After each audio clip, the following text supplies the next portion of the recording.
खबर दें आपको, बड़ी खबर, गवर्नर सिंध की तब्दीली, एमक्यूएम मैदान में आ गई, हुकूमत से अलहदा होने की धमकी दे डाली। गवर्नर तब्दील हुआ तो हुकूमत में रहने का कोई जवाज नहीं, फारूक सत्तार का बयान सामने आ गया। बड़ी खबर दें, पिछले कुछ अरसे से गवर्नर सिंध की तब्दीली की वजह कायम है और मुख्तलिफ खबरें आ रही हैं। अब इस हवाले से एमक्यूएम का मौक़िफ़ सामने आ गया है कि गवर्नर सिंध को तब्दील किया गया तो हुकूमत में रहने का कोई जवाज नहीं। नून लीग के साथ तय हुआ था कि गवर्नर हमारा होगा।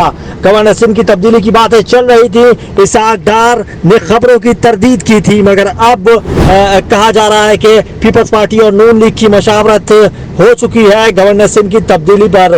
अब नए गवर्नर लगाने का भी फैसला हो चुका है। इससे पहले बशीर मेमन को गवर्नर सिंध लगाए जाने का इम्कान था, मगर इसहाक डार ने इसकी तरदीद की थी। दूसरी जानिब गवर्नर सिंध कामरान टिसोरी इन सारी परेशानियों से आज़ाद और 14 अगस्त की तकारीब की तैयारियों में मसरूफ़ हैं और वो इस वक्त गवर्नर के तौर पर जो है वो 14 अगस्त का प्रोग्राम जो है कराने में मसरूफ़ हैं।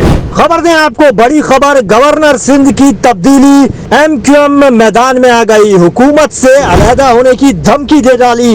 गवर्नर तब्दील हुआ तो हुकूमत में रहने का कोई जवाज नहीं, फारूक सत्तार का बयान सामने आ गया। बड़ी खबर दें, पिछले कुछ अरसे से गवर्नर सिंध की तब्दीली की फजा कायम है और मुख्तलिफ खबरें आ रही हैं। अब इस हवाले से एमक्यूएम का मौक़िफ़ सामने आ गया है कि गवर्नर सिंध को तब्दील किया गया तो हुकूमत में रहने का कोई जवाज नहीं। नून लीग के साथ तय हुआ था कि गवर्नर हमारा होगा।